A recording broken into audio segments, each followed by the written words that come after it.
আসসালামু আলাইকুম। আমার নাম মোহাম্মদ মোসাব্বির হোসেন মারুফ।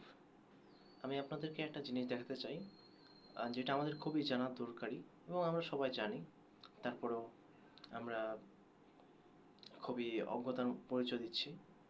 তো জিনিসটা এরকম যে আমরা সবাই জানি খারাপ কাজ করলে, আল্লাহর অবাধ্যতা করলে এবং আল্লাহর আদেশ নিষেধ মেনে না চললে, বিধির বিধান মেনে না চললে আমাদেরকে জাহান্নামে যেতে হবে এবং আমরা সবাই জানি সেই জাহান্নামের আগুন দুনিয়ার আগুনের থেকে 70 গুণ বেশি শক্তিশালী, 70 গুণ বেশি ভয়াবহ।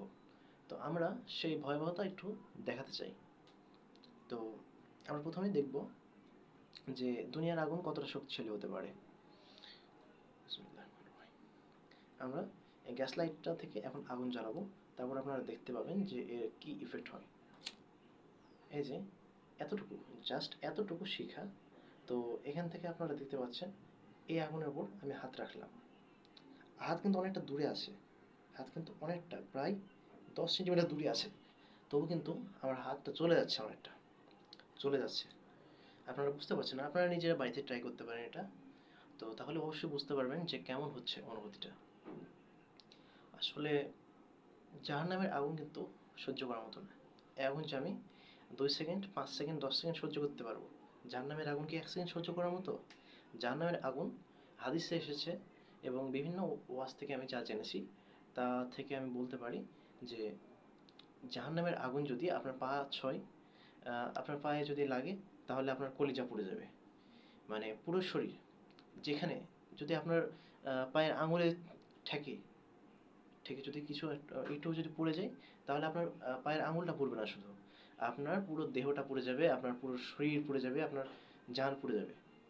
এত ভয়াবহ, এত ভয়াবহ। তারপরে আপনার সাবধান হয় না, আমরা খারাপ কাজের দিকে মানে অনবরত ধাবিত হচ্ছি, অনবরত করে যাচ্ছি খারাপ কাজ, খারাপ কাজ থেকে আমরা দূরে যাচ্ছি না। আমাদের সময় কবে হবে বলুন?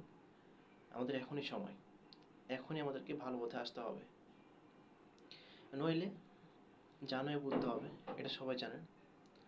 আমি আসলে ভিডিও বানাই না বা এরকম কোনো আমার রেকর্ডে নেই, আগে কোনোদিন আমি ভিডিও বানাইনি, এই প্রথম আমার মনে হলো।